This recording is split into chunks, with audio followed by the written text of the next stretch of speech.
Study IQ IAS, आपका selection हमारा mission. दोस्तों, तमिलनाडु तमिलस्तान बन जाएगा अगर सेंट्रल गवर्नमेंट ने सही समय पे स्टेप्स नहीं लिए तो। ये एक पहलू हुआ। दूसरा पहलू है कि तमिलनाडु एक नया कश्मीर बनते हुए देखने को मिल सकता है। तो ये जो दोनों बातें हैं, ये कहीं ना कहीं एक टर्म, एक कीवर्ड की तरफ इशारा करती है, जिसे हम कहते हैं सिसेशन। सिसेशन मतलब देश से निकलने की बात करना या अलग देश बनाने की बात करना। तो तमिलनाडु और सेंट्रल गवर्नमेंट के बीच में जो राइवलरी है, जो टसल चल रहा है, वो कहीं ना कहीं इस चीज के बारे में है। लेकिन उसको समझने के लिए ये डेवलपमेंट किस तरीके से हुआ, ये पूरी स्टोरी समझना जरूरी है।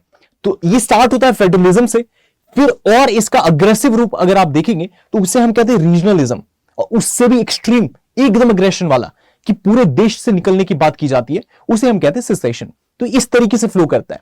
तो फेडरलिज्म कि तमिलनाडु को पावर मिलनी चाहिए, रीजनलिज्म कहता है कि पावर तो तमिलनाडु को ही मिलनी चाहिए, और सेसेशन कहता है कि इंडिया क्या होता है, तमिलनाडु एक अलग कंट्री है। तो इस तरीके से जो ये पूरी स्टोरी है, इसको समझने की कोशिश करते हैं कि तमिलनाडु की जो डिमांड है और जो सेंट्रल गवर्नमेंट का से है, उसमें इस तरीके से टसल क्यों चल रहा है, सारी स्टोरी क्या है, उसको समझते हैं। तो सबसे पहले फेडरलिज्म।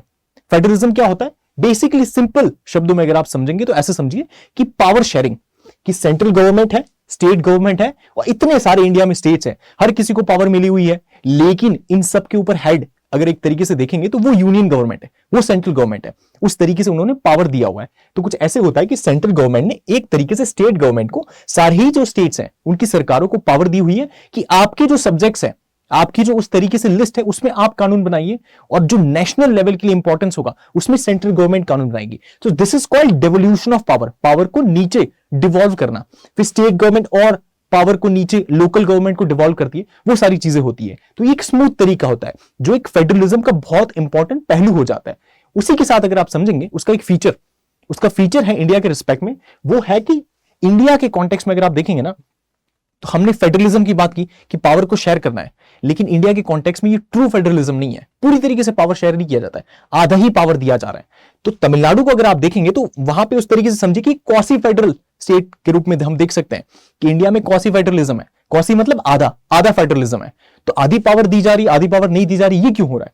ये तब होता है जब यूनियन, मतलब आप इस तरीके से समझिए, अगर इमरजेंसी की सिचुएशन है, अगर हर कोई स्टेट इस तरीके से डिमांड करेगा, या कुछ ऐसी पॉलिटिकल डेवलपमेंट्स हो रहे हैं जिसकी वजह से ये खतरा है कि यूनियन जो है वो बिखर सकता है, तो उस समय पे इमरजेंसी वाले कॉन्टेक्स्ट में कहीं ना कहीं ये पावर सेंट्रल गवर्नमेंट को देना बहुत इंपॉर्टेंट हो जाता है कि वो ये मेंटेन करे कि सबको साथ में लेके चल सके। उस वजह से आप देखेंगे कि ऐसे तो फेडरलिज्म है इंडिया में, लेकिन एक यूनिटरी बायस देखने को मिलता है, और ये यूनिटरी बायस और ज्यादा मजबूत हो जाता है जब इमरजेंसी की सिचुएशन होती है, ताकि एक यूनियन बना रहे, एक यूनिटरी बना रहे, देश बना रहे साथ में। तो इस वजह से आप देखेंगे कि स्ट्रॉन्ग यूनिटरी बायस है, उसके साथ में क्वासी फेडरल स्टेट है। तो अब दिक्कत की बात क्या आती है यहां पे दिक्कत की बात यह आती है कि स्टेट को क्वासी फेडरलिज्म नहीं चाहिए, स्टेट को पूरा फेडरलिज्म चाहिए, इनको पूरा पावर चाहिए। और दूसरी दिक्कत की बात अगर सेंटर के लेवल पे देखा जाए तो वहां पे ये आती है कि सेंटर ये कहता है कि जो क्वासी फेडरलिज्म है ना, ये भी इस तरीके से देखेंगे कि कहीं ना कहीं सेंटर की पावर चली जा रही है। तो सेंटर कह रहा है कि उसको पूरा पावर चाहिए। तो सेंटर भी अपनी तरफ पावर रखना चाहता है, स्टेट अपनी तरफ पावर खींचना चाहता है, और इसकी वजह से सारी जो डिबेट है फेडरलिज्म की, ये रीजनलिज्म की तरफ जाती है, और रीजनलिज्म से फिर बातें चली जाती है सेसेशन तक, कि उस तरीके से पूरी स्टोरी फ्लो करती है। उसमें आप समझिए जो क्वासी फेडरल है, आधा फेडरलिज्म किस तरीके से, आधी पावर कैसे दी जा रही है। जैसे लेट्स से मणिपुर के केस में अगर आप देखेंगे, बीरेन सिंह थे, वो चीफ मिनिस्टर थे वहां पे, तो वहां पे जो भी वायलेंस हुआ, he was not able to handle it, उनकी सरकार उसको हैंडल नहीं कर पाई, तो वहां पे लग गई प्रेसिडेंट रूल लग गया था, इमरजेंसी वाला सिचुएशन था। तो अब उनका पावर चला गया, अब सेंट्रल गवर्नमेंट के पास में पावर है, तो ये इसीलिए कहा जाता है क्वासी फेडरल है। पावर था, अब नहीं है, तो आधा फेडरलिज्म देखने को मिल रहा है कि छीन लिया गया पावर। सिमिलरली अगर ऑल इंडिया सर्विस के केस में देखेंगे, जो कि आर्टिकल 312 के तहत आता है, कि जैसे IAS, IPS, ये सारी जो सर्विसेज होती है, इसको ऑल इंडिया सर्विस कहा जाता है, कि सेंट्रल गवर्नमेंट उनको उस तरीके से, एक तरीके से एग्जाम कंडक्ट कराती है यूपीएससी के थ्रू, एंड देयर आफ्टर वो जाते हैं स्टेट्स में, पर्टिकुलर स्टेट्स में। तो यहां पे ऐसे देखेंगे कि वो जो इंडिविजुअल आ रहे हैं वो है तो सेंट्रल के रिक्रूट, लेकिन स्टेट्स में जाके उस तरीके से काम कर रहे हैं। तो वहां पे स्टेट भी तो खुद रिक्रूट कर सकता है, और स्टेट करता भी है, लेकिन कहीं ना कहीं जो ऑल इंडिया सर्विस है, इसको इस तरीके से स्टेट देखता है कि ये हमारे इस तरीके से स्टेट में आकर इनका इन्फ्लुएंस जो है वो देखने को मिलता है। तो they are like centres representative state के अंदर, वो चीज स्टेट को हर्ट करती है कहीं ना कहीं। तो ये जो आप एस्पेक्ट देखेंगे ऑल इंडिया सर्विस का, जहां पे आईएएस से आईपीएस दूसरे राज्यों में जाते हैं, उस तरीके से वहां पे उनका उस तरीके से पावर अथॉरिटी रहता है, वो स्टेट को पसंद नहीं आता है। तो ये क्वासी फेडरलिज्म के जो एस्पेक्ट है वो हमको देखने को मिलते हैं कि पावर तो है स्टेट के पास, लेकिन आधी पावर है। सिमिलरली अगर आप भारत के संविधान का आर्टिकल 1 देखेंगे तो उसमें क्या बात की गई है, उसमें कहा गया है कि India that is Bharat shall be a union of state and not a federation. मतलब इंडिया जो है वो एक फेडरेशन नहीं है कि हर किसी को पावर उस तरीके से बांट दिया, और मतलब आप ऐसे समझिए कि इंडिया में सारे स्टेट्स ने मिलकर एक यूनियन नहीं बनाया है। India itself is a union, और अगर स्टेट्स बनाए गए तो वो एडमिनिस्ट्रेटिव एफिशिएंसी के लिए बनाए गए कि एडमिनिस्ट्रेशन सही तरीके से होए, मतलब उस स्टेट का जो भी कामकाज है वो ठीक से होए, गवर्नेंस के हिसाब से बनाए गए। तो यूनियन जो है वो बहुत क्लियरली मेंशन किया गया है कि इंडिया तो यूनियन ही है, फेडरेशन वाला एस्पेक्ट नहीं है उसमें। So that is there in constitution. अब जब कॉन्स्टिट्यूशन का मैंडेट इस तरीके से कह रहा है कि इंडिया यूनियन है, तो सिसेशन की डिमांड क्यों उठ रही है, ये चीज क्यों हो रहा है, उसको समझने की कोशिश करते हैं। क्योंकि इंडिया के रिस्पेक्ट में आप देखेंगे तो एक इनडिस्ट्रक्टिबल यूनियन है, मतलब ऐसा यूनियन जो बिखरेगा नहीं, लेकिन स्टेट बिखर सकते हैं, डिस्ट्रक्टिबल स्टेट है। कैसे? जैसे आप देखेंगे कि आंध्र प्रदेश से निकला तेलंगाना, तो एक डिस्ट्रक्टिबल वे में देख सकते हैं उसको। सिमिलरली बिहार से झारखंड निकला, तो उस तरीके से स्टेट को, उस तरीके से आप टेरिटरी को रीएडजस्ट कर सकते हैं, लेकिन इंडिया जो यूनियन है उसको बिखेर थोड़ी सकते हैं। सो that is the most powerful thing, जो एक तरीके से सेंटर को इतना अथॉरिटी देता है। और जब हम फेडरलिज्म की बात करते हैं, पावर शेयरिंग की बात करते हैं, तो यहां पे कहीं ना कहीं एक हिंड्रेंस देखने को मिलता है। क्योंकि आंध्र प्रदेश कब तक खुश रहेगा, जब उसका एक तरीके से देखेंगे कि Andhra Pradesh would not be happy अगर उस तरीके से तेलंगाना बन जा रहा है, तो क्योंकि उनका पूरा लैंड, उनका पूरा एरिया, वो सारी चीजें चली जा रही है। तो ये चीज हमको देखने को मिलती है, right. So this is that कि फेडरलिज्म पे एक कॉम्प्रोमाइज या क्वासी फेडरल फीचर हमको देखने को मिलता है। उसी वजह से स्टेट्स की जो डिमांड है वो बढ़ती हुई देखने को मिल रही है कि हमको और पावर दो और अथॉरिटी दो। सिमिलरली हमारे 7th शेड्यूल है, अगर आप देखेंगे कॉन्स्टिट्यूशन है, कॉन्स्टिट्यूशन के आखिर में 12 शेड्यूल दिए गए हैं। उनमें जो 7वां शेड्यूल है वो कहता है कि यूनियन, स्टेट और एक तरीके से दोनों के पास में क्या पावर है, वो किन किन सब्जेक्ट पे लॉ बना सकते हैं। तो यूनियन जो है वो 100 सब्जेक्ट्स पे कानून बना सकता है, मतलब ऐसी 100 चीजें हैं जिसपे केंद्र सरकार कानून बना सकती है। स्टेट जो है वो 61 सब्जेक्ट्स पे कानून बना सकते हैं, और जो कॉन्करेंट लिस्ट है जिसमें दोनों ही कानून बना सकते हैं, ऐसे 52 सब्जेक्ट्स हैं। तो आप देखेंगे कि ज्यादा सब्जेक्ट्स यूनियन के पास है, मतलब इस तरीके से अथॉरिटी भी ज्यादा सब्जेक्ट्स, वैरायटी के हिसाब से यूनियन के पास ज्यादा अथॉरिटी है। और जो पर्टिकुलरली एक सब्जेक्ट बहुत इंपॉर्टेंट हो जाता है, उसको समझेंगे, वो है एजुकेशन का मामला। एजुकेशन का जो मामला है वो आता है कॉन्करेंट लिस्ट में, कि एजुकेशन, पढ़ाई के रिलेटेड जो भी चीजें हैं उस पे दोनों ही कानून बना सकते हैं। अब जब कॉन्करेंट लिस्ट में आता है उसमें भी समझेंगे कि इसमें जब दोनों ही कानून बना सकते हैं, स्टेट भी बना सकता है, सेंटर भी बना सकता है, लेकिन अगर स्टेट ने कानून बनाया, सेंटर को पसंद नहीं आया, और सेंटर ने कानून बनाया, तो सेंटर का कानून would be more powerful than state, तो वहां पे फिर स्टेट हार जाएगा। तो आप देखेंगे कि इस लेवल पे सेंटर जीत रहा है, इस लेवल पे भी सेंटर जीत रहा है, और इस लेवल पे भी सेंटर जीत जाता है जब इमरजेंसी के प्रोविजन आ जाते हैं, या उस तरीके से आप देखेंगे राज्यसभा का स्पेशल रेजोल्यूशन आता है कि स्टेट लिस्ट में लॉ बनाना है, तो वहां पे पार्लियामेंट के पास फिर पावर आ जाती है। तो हर लेवल पे आप देखेंगे कि क्वासी फेडरलिज्म कहीं ना कहीं एक स्ट्रॉन्ग यूनिटरी बायस की तरफ हमको ले जाता है। उसकी वजह से स्टेट्स की जो नाराजगी है वो बढ़ते हुए देखने को मिलती है, और कहीं ना कहीं आप देखेंगे पॉलिटिकल गेन्स के लिए ये स्टेटमेंट को एक्सट्रीम लेवल पे ले जाया जाता है, लेकिन उसके जो रूट्स है वो कहीं ना कहीं इन फीचर्स में छिपे हुए हैं, और ये इंपॉर्टेंट भी है, यूनिटी रखने के लिए, मेंटेन करने के लिए बहुत इंपॉर्टेंट भी है। तो ये सारी चीज है। तो इशू क्या निकल के आता है, आप समझेंगे तमिलनाडु के जो गवर्नर है RN रवि, उस तरीके से ये तमिलनाडु की लेजिस्लेटिव असेंबली है। अब ये असेंबली में एक तरीके से आप समझिए कुछ बिल्स हैं, ये उस तरीके से यहां पे प्रपोज किए जाते हैं ताकि उस तरीके से स्टेट का गवर्नेंस चलता रहे। अब ये जो बिल को प्रपोज किया उसको असेंबली ने पास कर दिया, पास करने के बाद वो गवर्नर के पास जाते ताकि गवर्नर उस पर साइन करे और वो कानून बन जाए, लेकिन गवर्नर उस पर साइन ही नहीं कर रहे थे। वो एक तरीके से बिल पे बैठ गए थे, मतलब बिल बहुत समय से पेंडिंग थे, उसको डिले किए जा रहे थे। तो इस तरीके से आप समझेंगे कहीं ना कहीं जो गवर्नेंस चलना चाहिए वो नहीं चल रहा है। तो उसी वजह से सुप्रीम कोर्ट ने भी उनको फटकार लगाई कि आप जो कर रहे हैं, जो जिस तरीके से लेजिस्लेटिव असेंबली है उसकी बिल आपको साइन करनी चाहिए, आप नहीं कर रही, ये इलीगल है। और कहीं ना कहीं आप देखेंगे इस तरीके से सुप्रीम कोर्ट गवर्नर को फटकार लगा रही है कि वो अपना काम जो है वो सही तरीके से नहीं कर रही है। दैट वाज इज समथिंग जो बहुत ही एक इंपॉर्टेंट डेवलपमेंट देखने को मिला। उसी की वजह से तमिलनाडु सरकार में आप देखेंगे स्टालिन जो है वो इस चीज को बहुत अपलॉड करते हैं, और सुप्रीम कोर्ट का जो डायरेक्टिव आया है कि गवर्नर को इस चीज को जल्दी से जल्दी सुलझाना है, ये कहीं ना कहीं उनके एक फेवर में डेवलपमेंट देखने को मिलता है। सिमिलरली एक कहानी ये हो गई कि बिल्स को उस तरीके से डिले कर रहे हैं, पास कर रहे हैं, मतलब कि सेंटर और स्टेट के बीच में रिश्ते अच्छे नहीं है, और रिश्तों को सुलझाने की जो कोशिश की जा रही है या जो भी डेवलपमेंट्स हो रहे हैं वो कहीं ना कहीं और उस चीज को बिखेर दे रहे हैं। आप समझिए कि जैसे ये असेंबली ने फिर से एक तरीके से आपसे समझी कि एंटी नीट बिल, मतलब तमिलनाडु के अंदर आप समझेंगे तो कुछ इस तरीके से डेवलपमेंट है कि अगर कोई 12th क्लियर कर, आफ्टर 12th क्या होता है, आफ्टर 12th नीट का एग्जाम होता है मेडिकल कॉलेजेस में एडमिशन के लिए, लेकिन तमिलनाडु इसको बाईपास करना चाहता है कि ये नीट का एग्जाम ना देना पड़े और डायरेक्टली उनके जो स्टूडेंट्स हैं वो डायरेक्टली मेडिकल कॉलेजेस में उनको एडमिशन मिले 12th में जो भी मार्क्स है उसके बेसिस पे। और ये ऐसा क्यों चाह रहे हैं? ये ऐसा इसीलिए चाह रहे हैं क्योंकि अर्बन, अगर आप देखेंगे नीट जो एग्जामिनेशन क्रैक करते हैं उसमें अच्छे नंबर पाते हैं, ज्यादातर वो बच्चों ने या तो कोचिंग ली रहती है। अब कोचिंग कौन अफोर्ड कर पाएगा? जो अर्बन एलीट है या जो सीबीएसई स्कूल से पढ़े हुए, उनको नीट फेवर करता है। तो जो रूरल बैकग्राउंड से तमिलनाडु का एक तरीके से स्टूडेंट है वो कहीं ना कहीं वहां पे डिसएडवांटेज हो जाता है। ये इनका रैशनल है, ये इस तरीके से कह रहे हैं। तो ये रीजन की वजह से कहीं ना कहीं नीट को बैन करने की बात करते हैं कि नीट को अप्लाई नहीं होना चाहिए और एंटी नीट बिल को इस तरीके से प्रपोज कर पास कराने की कोशिश की जा रही थी। लेकिन उस बिल को भी आर.एन. रवि उस पर एक्शन नहीं लेते और उस तरीके से वो भी हॉल्ट पे चल रहा है। तो ये डेवलपमेंट है जो कहीं ना कहीं संकेत देते हैं कि सेंटर और स्टेट के बीच में जो टसल है विद स्पेसिफिक, अगर आप जाएंगे उसमें फेडरलिज्म की जब बात करेंगे तो सेंटर उसमें बहुत पावरफुल देखने को मिलता है, और जब सेंटर पावरफुल देखने को मिलता है तो उसकी वजह से स्टेट की जो नाराजगी वो और ज्यादा बढ़ती हुई देखने को मिलती है। So that is there.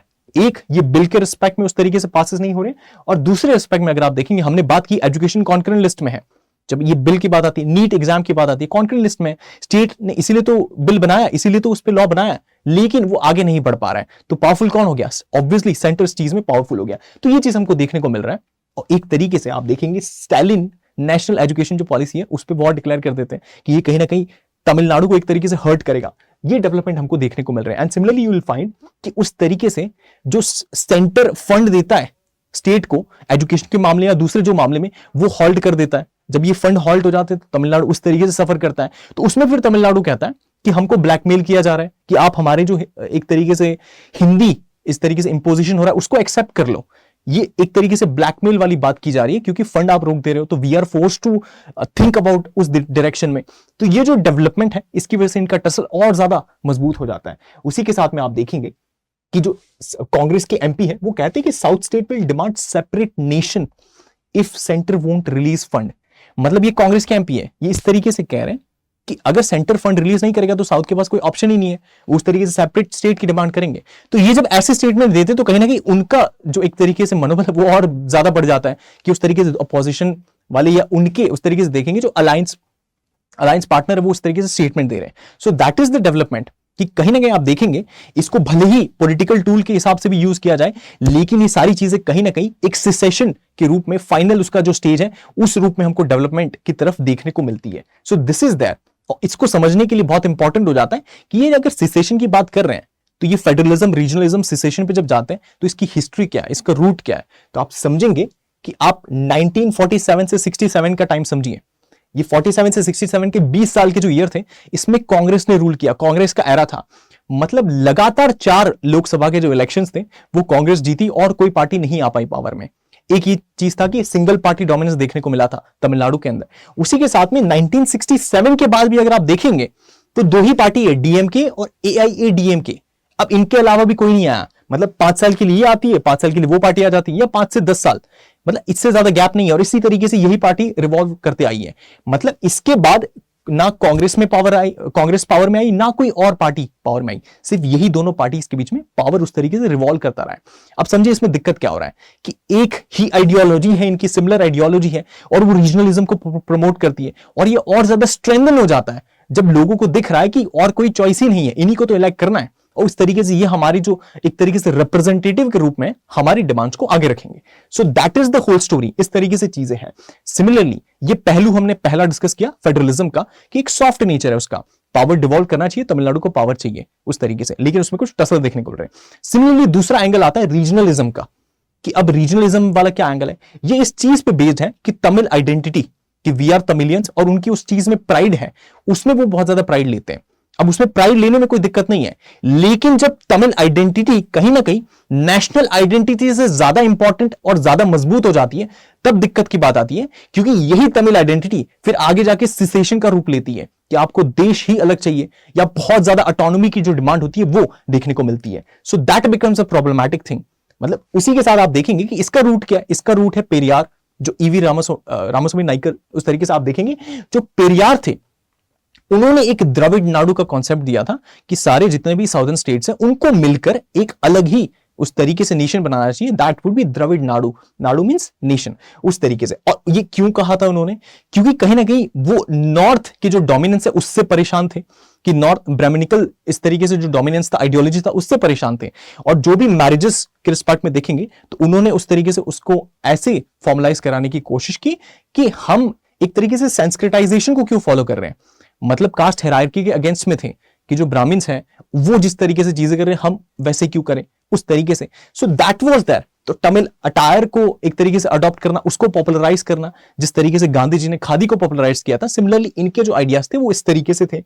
और सिमिलरली एक नेक्स्ट लेवल पे जाकर इन्होंने रामायण को भी क्रिटिसाइज किया, बिकॉज रामायण में रावण को एज अ विलन डिपिक्ट किया जाता है। सो दिस वाज समथिंग जो उनके आइडेंटिटी के अगेंस्ट में था। तो एक तरीके से अपने आइडेंटिटी के प्रोटेक्टर के रूप में देखे जाते हैं ये, और उस तरीके से बहुत ज्यादा सदर्न इंडिया में या पर्टिकुलरली इफ यू सी तमिलनाडु में इनको बहुत ज्यादा रेवर किया जाता है, रिस्पेक्ट किया जाता है। सो इन्हीं के बेसिस पे, इन्हीं के आइडिया के बेसिस पे आप देखेंगे डीएमके फॉर्म होती है, एंड देयर आफ्टर डीएमके में कुछ डिफरेंसेस देखने को मिलते हैं, and thereafter you will see कि एआईएडीएमके फॉर्म होती है। और उस तरीके से पूरा तमिलनाडु का जो पॉलिटिकल हिस्ट्री है वो डेवलप होते हुए देखने को मिलता है। उसी के साथ में आप इस तरीके से देखेंगे कि पेरियार के समय पे क्या चीजें हो रही थी। 1965 में एंटी हिंदी प्रोटेस्ट होते हैं। क्यों प्रोटेस्ट होते हैं? क्योंकि सेंट्रल गवर्नमेंट इस तरीके से डिक्लेयर कर देती है कि अब से ऑफिशियल लैंग्वेज केंद्र सरकार की हिंदी होगी। तो तमिलनाडु उस तरीके से उस चीज को ऑब्जेक्ट करता है, क्योंकि इन्हें चाहिए था कि सिर्फ हिंदी, अगर ऑफिशियल लैंग्वेज हिंदी है तो व्हाट अबाउट इंग्लिश, वहां पे तो हिंदी स्पीकर इतने है भी नहीं। So that was there objection.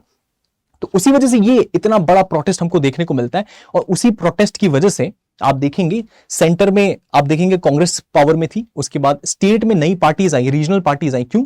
क्योंकि दैट वाज द पॉइंट, ये हिंदी इंपोजिशन वाला पॉइंट था, यही एक तरीके से पेन पॉइंट निकल के आया।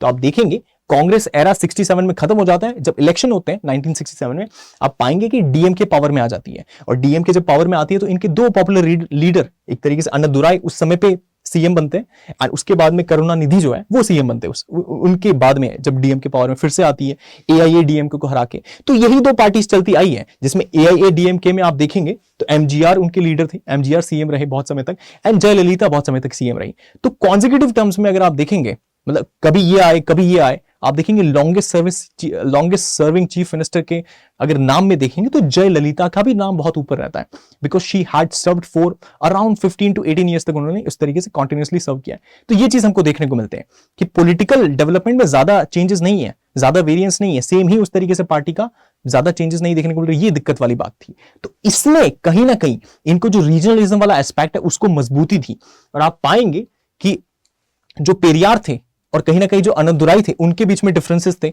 और इसी डिफरेंसेस की वजह से जो अन्नादुराई थे उनके जो फॉलोवर्स थे उन्होंने उस तरीके से एआईएडीएमके को फॉर्म किया, और उस तरीके से एक डिफरेंट पार्टी देखने को मिली, लेकिन आइडियोलॉजी तो सेम ही है। द्रविड़ नाडु का जो एस्पेक्ट है वो तो सेम ही देखने को मिलता है दोनों के अंदर। And similarly you will find कि इन्होंने इस चीज को बड़ा कैसे किया, पॉपुलराइज कैसे किया, मतलब रीजनलिज्म का एस्पेक्ट है, एक आइडिया है, उसको इतना ग्रैंड बनाने के लिए सबसे बेस्ट मीडियम इनको लगा वो है मूवीज, सिनेमा। तो उस तरीके से देखेंगे आप एमजीआर को देखें जो कि चीफ मिनिस्टर थे तमिलनाडु के, वो उस तरीके से एक समय पे एक्टर भी थे, तो उस वजह से एक एस्पेक्ट देखने को मिलता है। Similarly Jayalalithaa was also a popular actress in Tamil cinema.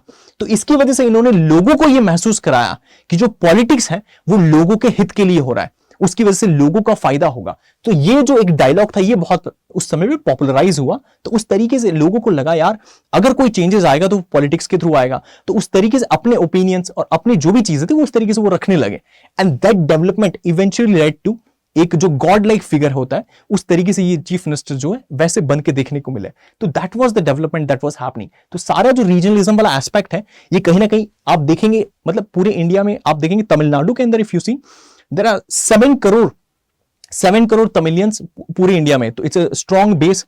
और उसी के बेसिस पे नॉट जस्ट दैट आप देखेंगे श्रीलंका के अंदर देखिए, या साउथ ईस्ट एशिया में you talk about Malaysia, you talk about Singapore, Tamilians का पॉपुलेशन इज सिग्निफिकेंटली देयर, मतलब इनका जो डायस्पोरा है वो भी बहुत अच्छे अमाउंट में है। तो उस तरीके से डायस्पोरा है इंडिया में जो डेवलपमेंट होता है उस पर सपोर्ट करता है, बढ़ चढ़ के सपोर्ट करता है।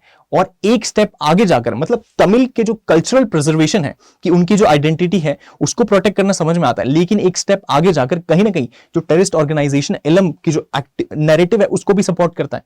जैसे श्रीलंका में उस तरीके से आप देखेंगे कि LTTE ऑर्गेनाइजेशन वाज देयर, उसने उस तरीके से जो भी उनके सिविल वॉर हुआ था वहां पे इशू, तो दैट इज वो बहुत सेंसिटिव मामला है।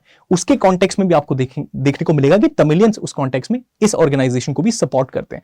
तो ये जो डेवलपमेंट है, ये सारी जो डेवलपमेंट है, कहीं ना कहीं ये संकेत करती है कि सेंटर स्टेट के रिलेशंस अच्छे नहीं है, फेडरलिज्म वाले एस्पेक्ट पे भी नहीं है, रीजनलिज्म वाले एस्पेक्ट में स्टेट जब बहुत ज्यादा उस तरीके से प्रोपोनेंट हो जाता है, उसका दिक्कत क्रिएट करता है, इवेंचुअली सेसेशन पे लीड कर सकता है। उस तरीके से आप देखेंगे कि ए राजा जो डीएमके के लीडर है, वो कहते हैं कि हम सेपरेट कंट्री सीख करेंगे अगर हमारी जो ऑटोनॉमी की डिमांड है वो नहीं मीट की जाती है। ऑटोनॉमी यार मतलब ऐसे समझिए कि स्टेट मतलब एक तरीके से तमिलनाडु की जो रिक्वायरमेंट्स है बेसिक ऑटोनॉमी की, कि हमको इतना पावर मिलना चाहिए, अगर आप पावर नहीं देंगे तो हम एक्सट्रीम लेवल पे जाकर एक सेपरेट कंट्री डिमांड कर देंगे। तो that is the extreme level, उस तरीके से कहते हैं।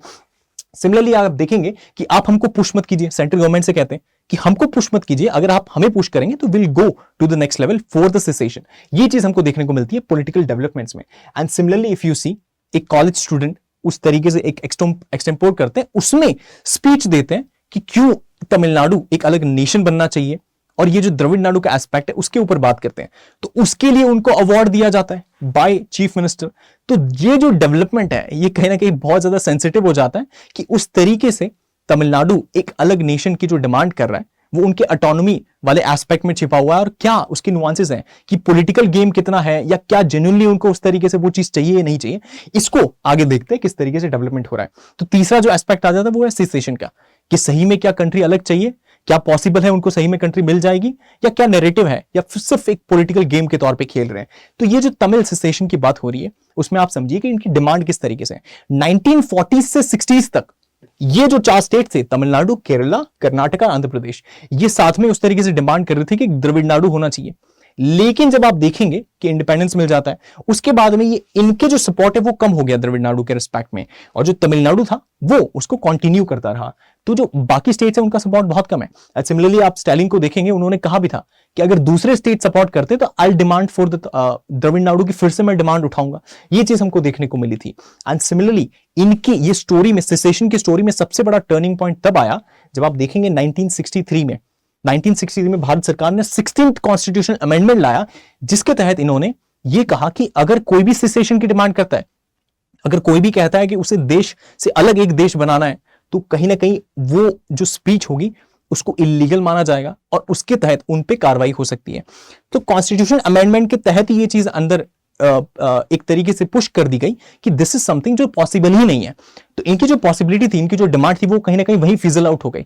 इनको लग गया कि अब पॉलिटिकल डेवलपमेंट या जिस भी तरीके से वो करे ये पॉसिबल ही नहीं है।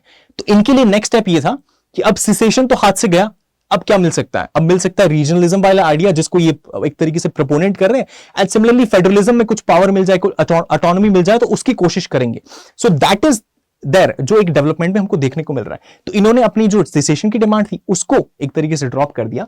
लेकिन आज के मॉडर्न टाइम्स में उनके जो सेंटिमेंट्स हैं वो किस चीज पे आधारित है? वो इस चीज पे आधारित है कि हमको ऑटोनॉमी दे दो, हमारी जो तमिल आइडेंटिटी है उस रिस्पेक्ट में एक प्राइड फील करते हैं। एंड सिमिलरली उनका जो लैंग्वेज है तमिल, उसको वो कंटिन्यू करना चाहते हैं कि इसमें हिंदी इंपोजिशन ना हो। हम जो लैंग्वेज है हमारी, अगर 2 लैंग्वेज है, इंग्लिश एंड तमिल, उसके बेसिस पे अगर हम इंडिया के सेकंड लार्जेस्ट इकोनॉमी या जीडीपी कंट्रीब्यूटर बने हैं, तो ये इन 2 लैंग्वेजेस के बेसिस पे ही बने हैं। इसमें हिंदी का एक तरीके से एस्पेक्ट नहीं था। जब आप हिंदी को जोड़ देंगे तो ये किस तरीके से हमें हर्ट करेगा, हमें ये नहीं चाहिए। तो दैट इज देयर, और रीजनल प्राइड हमको देखने को मिलता है। अगर आप उस तरीके से उनका पूरा कैबिनेट देखेंगे तो हर किसी का यही टोन देखने को मिलता है।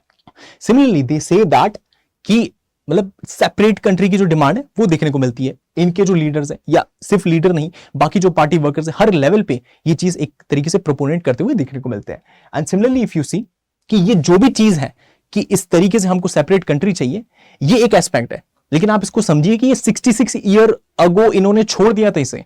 इनका जो ऑफिशियल स्टांस था इस चीज को लेकर वो 66 साल पहले खत्म हो चुका है।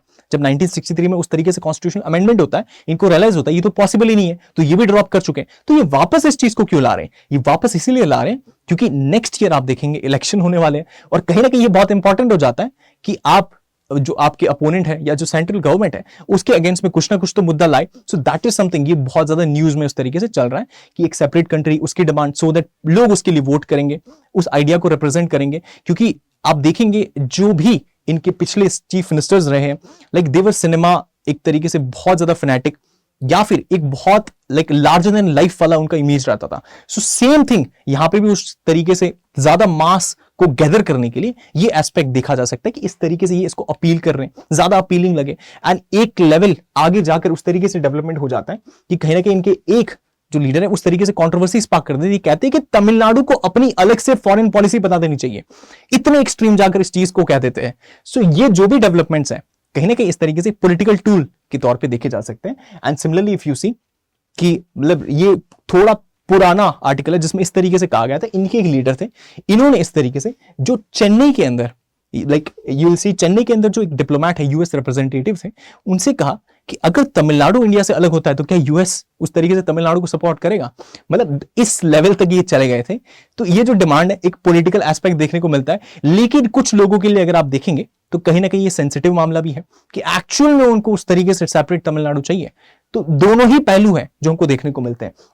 एंड सिमिलरली इफ यू सी कि इनके उस तरीके से सेपरेट स्टेटहुड की जो डिमांड है, ये कहीं ना कहीं आप देखेंगे कि जब ये डिमांड होती है तो दूसरे पार्टी वाले ऑब्वियसली उनको लैश आउट करते हैं और ये डेवलपमेंट हमको देखने को मिलता है। And similarly you will find that इसकी वजह से बहुत सारे फंड के एलोकेशन में भी इश्यूज देखने को मिलते हैं। एंड सिमिलरली मल्टी फेसेटेड वे में डेवलपमेंट या फिर नुआंसेस देखने को मिलते हैं। सिमिलरली यू विल फाइंड कि इनको जो अलाई है वो भी उस तरीके से कहते हैं कि तमिलनाडु को एक तरीके से ब्रेक अवे हो जाना चाहिए इंडिया में एंड एक सेपरेट स्टेट बन जाना चाहिए। ये डेवलपमेंट होते हुए देखने को मिलते हैं। एंड एक और स्टेप आगे जाते हुए, जैसे हमने फॉरेन पॉलिसी की बात की कि अलग ही फॉरेन पॉलिसी वाली जो बात कह देते कि तमिलनाडु की अलग फॉरेन पॉलिसी, सिमिलरली ये कहते हैं कि इंडिया नेशन नहीं है, इस तरीके से इस लेवल पे जाके कह देते हैं। सो ये जो एक्सट्रीम स्टेप्स हमको देखने को मिल रहे हैं, एक पॉलिटिकल डेवलपमेंट की बात हो जाती है, दूसरा एक्चुअल में वो उस चीज को फील करते हैं या उस चीज को मानते हैं। तो ये जो दूसरा एस्पेक्ट है ये बहुत ज्यादा प्रॉब्लमैटिक है, क्योंकि ये सिसेशनिस्ट जो टेंडेंसीज है उसको प्रमोट करेगा। क्योंकि जो पहला वाला एस्पेक्ट है पॉलिटिकल टूल या उसके एस्पेक्ट में वो तो समझ में आता है कि इलेक्शन खत्म होगा, फिजल आउट हो जाएगा, लेकिन व्हाट अबाउट द सिसेशनिस्ट टेंडेंसीज, उसको कैसे खत्म किया जाएगा या उसको किस तरीके से सॉर्ट आउट किया जाएगा या कॉन्स्टिट्यूशनल फेडरल फीचर के अंदर चीजों को लाकर मैनेज किया जाएगा, वो एक समझने वाली बात हो जाती है। उसी के साथ में अमित शाह कहते हैं कि ये जो चीज बहुत ऑब्जेक्शनेबल है, इस तरीके से कैसे डिमांड हो सकती है, ये सारी चीजें पॉसिबल ही नहीं है।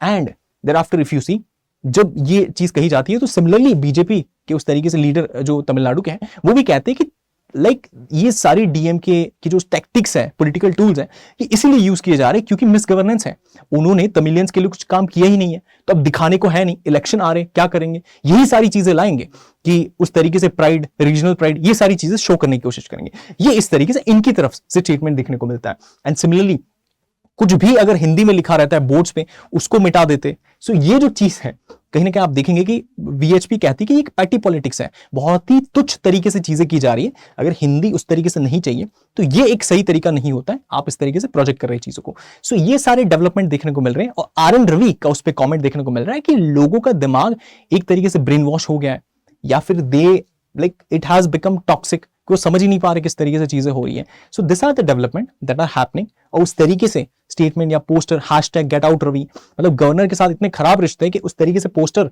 देखने को मिलते हैं। ट्विटर पे भी ये चीज ट्रेंड कर रही थी। So this are the developments, मतलब from federalism to regionalism to secession, if you see ये जो सुई का कांटा है ये कहीं ना कहीं सिसेशन की तरफ आगे बढ़ने को देखने को मिल रहा है।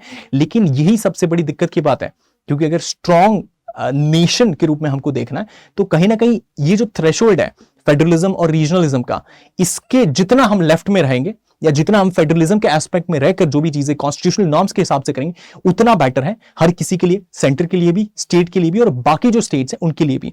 बिकॉज वंस अगर डिमांड उस तरीके से मूव करती है, बहुत ज्यादा उसका पलड़ा भारी हो जाता है, तो बाकी स्टेट्स भी उस तरीके से डिमांड करेंगे और कहीं ना कहीं नेशनल यूनिटी खतरे में आ सकती है। तो वो एक एस्पेक्ट देखने को मिलता है। तो क्लोजिंग थॉट इस पे क्या है? क्लोजिंग थॉट ये कि जो फेडरलिज्म वाला एस्पेक्ट है, जो एक शांत है, उस तरीके से पावर की डिमांड कर रहा है, वो इस तरीके से है कि power sharing with in India मिले। अब इसका किस तरीके से डेवलपमेंट है कि ये एक्टिव है और मेन स्ट्रीम है, मतलब ये आइडिया हर कोई मानता है, हर कोई एक्सेप्ट करता है। लेकिन जो दूसरा है रीजनलिज्म वाला, प्राइड वाला, उसमें कैसा है, कल्चर है, प्राइड, ये सारी चीजें उसमें इस तरीके से कि ये भी आइडिया है बहुत स्ट्रांग है और ये भी बहुत विजिबली देखने को मिल रहा है। स्पेसिफिकली अगर आप इन रीजन्स की बात करें तो तीसरा आइडिया सेसेशन वाला कि एक तरीके से तमिलस्तान बना देना, जैसे खालिस्तान का एंगल है उसी लेवल पे तमिलस्तान बना देना, वो वाला जो एंगल है सेपरेट नेशन की जो डिमांड करता है, उसमें कहीं ना कहीं ये फ्रिंज बहुत आइडिया और एक फिजल आउट कर चुका है। ये उस तरीके से डेवलप हो ही नहीं सकता, इसकी पॉसिबिलिटीज ही नहीं है, क्योंकि कॉन्स्टिट्यूशन के मैंडेट से तो वो चीज हट ही गई है, वो होने ही नहीं वाली है। और उसी के साथ साथ अगर आप देखेंगे तो इन लीडर्स के लिए भी ये प्रैक्टिकली पॉसिबल नहीं है उसको कर पाना, and lot of challenges are that, तो ये पॉसिबल ही नहीं है। तो उसी के साथ में फ्यूचर अहेड क्या है, मतलब क्या चीजें डेवलप हो सकती है आगे, तो जो हो सकता है वो ये है कि अभी स्टालिन ने, जो डीएमके के लीडर हैं, इन्होंने एक हाई लेवल कमिटी बिठाई है जिसको कुरियन जोसेफ हाइड करेंगे, जो कि एक तरीके से सुप्रीम कोर्ट के जज भी रह चुके हैं। तो ये इसको हाइड करेंगे और उसकी रिपोर्ट, इंटरिम जो रिपोर्ट है, ये 2026 में आने वाली है और 2 साल बाद उसकी फाइनल रिपोर्ट आएगी और उसमें ये बताया जाएगा, ये डिस्कस किया जाएगा कि क्या मेजर्स तमिलनाडु ले सकता है जिसकी वजह से सेंटर और एक तरीके से तमिलनाडु के रिश्ते को बेहतर किया जाए। उसका टाइटल क्या है, state autonomy and federal balance को किस तरीके से इंश्योर किया जाए कि तमिलनाडु को जो पावर है फेडरलिज्म के तहत वो मिले और अच्छी तरीके से पावर मिले, उसमें दिक्कतें ना हो। इसके ऊपर उस तरीके से जो भी चीज है वो डेवलप होते हुए देखने को मिलेगी। और जो जीएसटी वाला मामला है जिसमें तमिलनाडु कहता है कि हम कंट्रीब्यूट बहुत करते हैं लेकिन हमको रिटर्न में जो डेवोल्यूशन है वो नहीं मिलता है, ये जो इश्यू वाला मामला है ये भी इसमें डिस्कस किया जाएगा। एंड सिमिलरली आप देखेंगे कि तमिलनाडु ने अपने जितने भी ऑफिशियल कम्युनिकेशन है उसमें सेंट्रल गवर्नमेंट का जो नाम होता है, सेंट्रल गवर्नमेंट नहीं लिखते, ये उस तरीके से यूनियन गवर्नमेंट के नाम पे उस तरीके से डिनोट करते हैं। तो एक सिंबॉलिक जेस्चर है जिसके तहत ये प्रूव करना चाह रहे हैं या दिखाना चाह रहे हैं कि तमिलनाडु कोई छोटी एक तरीके से सिर्फ स्टेट नहीं समझना चाहिए उसको, इट्स लाइक 7 करोड़ लोगों का एक समूह है। तो उसको सिर्फ अगर आप सेंटर और स्टेट के हिसाब से देखेंगे तो एक छोटा समझा जाता है, उसी वजह से यूनियन एक बेटर शब्द है। तो उस तरीके से वो यूनियन गवर्नमेंट वाला एस्पेक्ट है वो देखने को मिल रहा है। तो उस तरीके से सारे डेवलपमेंट्स हैं। तो फेडरलिज्म, रीजनलिज्म, सेसेशन, इस पूरी स्टोरी को हमने समझा कि किस तरीके से हम उस दिशा में मूव कर रहे हैं जहां हमें नहीं करना है। तो कुछ स्टेप्स हैं जिसको लेकर हम एक तरीके से फेडरल फीचर में रहकर चीजें बेटर कर सकते हैं। ये सारी चीजें थी और उसी के साथ में आपके लिए प्रीलिम्स के लिए एमसीक्यू है, अगर आप इस तरीके से देखेंगे द्रविड़ नाडु और उसी के रिस्पेक्ट में है। इसका जो करेक्ट आंसर आप कमेंट में कर सकते हैं और जो करेक्ट आंसर आपको वो मेरे टेलीग्राम हैंडल पे आपको इस तरीके से मिल जाएगा। ये पर्टिकुलर टेलीग्राम चैनल है जिसको आप ज्वाइन कर सकते हैं, यहां पे आपको करेक्ट आंसर मिल जाएगा। आई होप एंड विश आपको ये सेशन बहुत अच्छा लगा हो। अगर कुछ भी वैल्यू प्रोवाइड हुई हो तो अपने फ्रेंड्स और फेलोज के साथ में इसको जरूर शेयर कीजिएगा so that they can also get to know कि फेडरलिज्म, रीजनलिज्म और सेसेशन में किस तरीके से डेवलपमेंट है और सेंटर और स्टेट के रिस्पेक्ट में तमिलनाडु पर्टिकुलरली अगर बात करें तो क्या डेवलपमेंट्स देखने को मिल रहे हैं। Thank you. Study IQ IAS, आपका सिलेक्शन हमारा मिशन।